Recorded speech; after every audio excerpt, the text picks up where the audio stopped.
नमस्कार,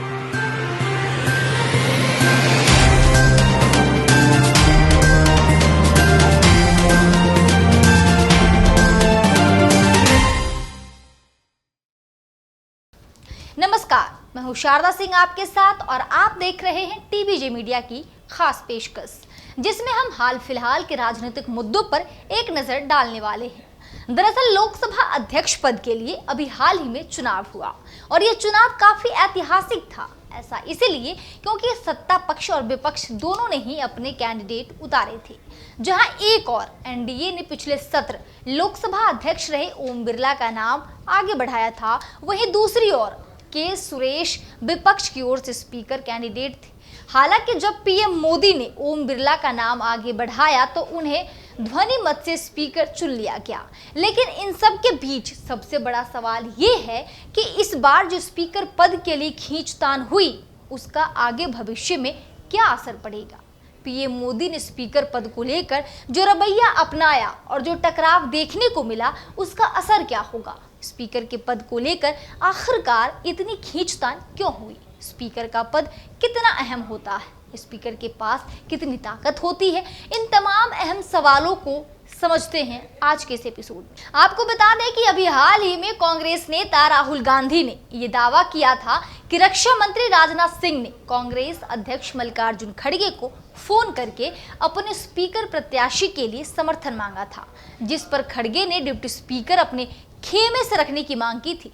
राहुल गांधी ने यह भी कहा था कि खड़गे को राजनाथ सिंह ने फिर से फोन करने की बात कही थी, जबकि उसके बाद कोई फोन आया ही नहीं, जिसके बाद विपक्ष ने स्पीकर पद के लिए अपना उम्मीदवार उतारा था।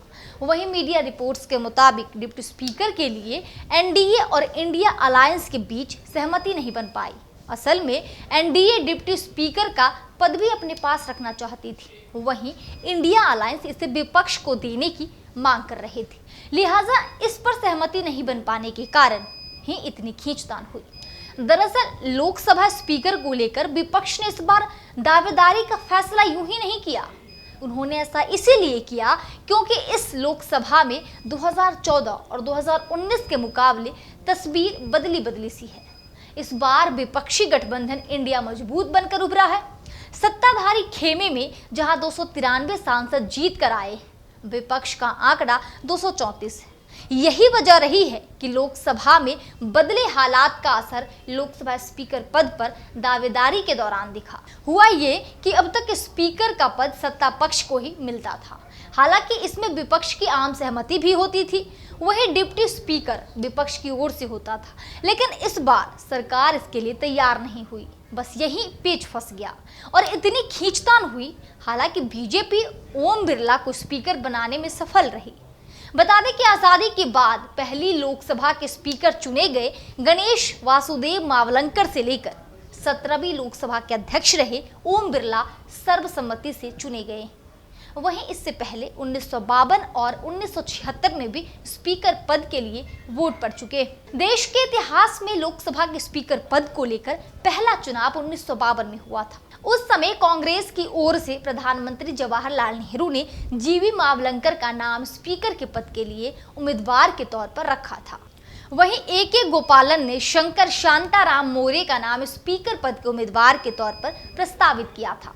बाद में मत विभाजन कराया गया। इस दौरान मावलंकर के पक्ष में 394 वोट आए, जबकि विरोध में 55 वोट पड़े। लेकिन इस बीच दिलचस्प बात यह रही कि शंकर शांताराम मोरे ने भी मावलंकर के पक्ष में वोट डाला। उन्होंने कहा कि यह संसद की परंपरा के अनुकूल होगा कि दो उम्मीदवार जो एक दूसरे के खिलाफ लड़ रहे वो एक दूसरे को ही वोट कर रहे। मैं इस परंपरा के अनुरूप आपको वोट देता हूँ। देश के इतिहास में दूसरा ऐसा मौका 1976 में आपातकाल के दौरान आया। उस समय भी लोकसभा स्पीकर पद के लिए चुनाव हुआ था। तब बलिराम भगत और जगन्नाथ राव के बीच मुकाबला हुआ था, जिसमें बलिराम भगत की जीत हुई थी। लोकसभा स्पीकर का पद संवैधानिक पद होता है और सदन में स्पीकर की मंजूरी के बिना कुछ भी नहीं हो सकता। स्पीकर को ही सदन में लॉ एंड ऑर्डर बनाए रखना होता है। अगर ऐसा नहीं होता है तो वो सदन को स्थगित कर सकते हैं या फिर निलंबित भी कर सकते हैं। अगर स्पीकर को लगता है कि किसी सांसद ने संसद की गरिमा को ठेस पहुंचाई है तो वो उस सांसद को निलंबित भी कर सकते हैं। निलंबन के अलावा भी स्पीकर के पास और कई पावर्स होती हैं। मसलन वो पाला बदलने वाले सदस्यों की अयोग्यता पर भी दल बदल कानून के तहत फैसला कर सकते हैं।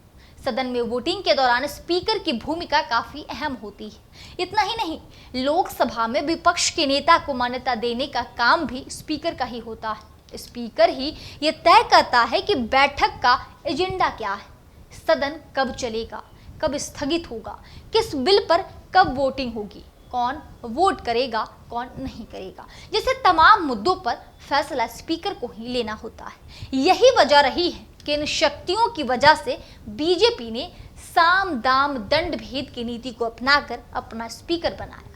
हालांकि इसके बावजूद भी इस सरकार में मुश्किलें कम नहीं हुई। पीएम मोदी ने एनडीए गठबंधन और विपक्ष को नाराज करके स्पीकर पद का चुनाव किया है। दरअसल नायडू और नीतीश दोनों इसके लिए दावेदारी ठोक रहे थे, लेकिन बीजेपी ने उनकी नहीं सुनी। इन दोनों को इस बार ढंग के मंत्रालय भी नहीं मिले।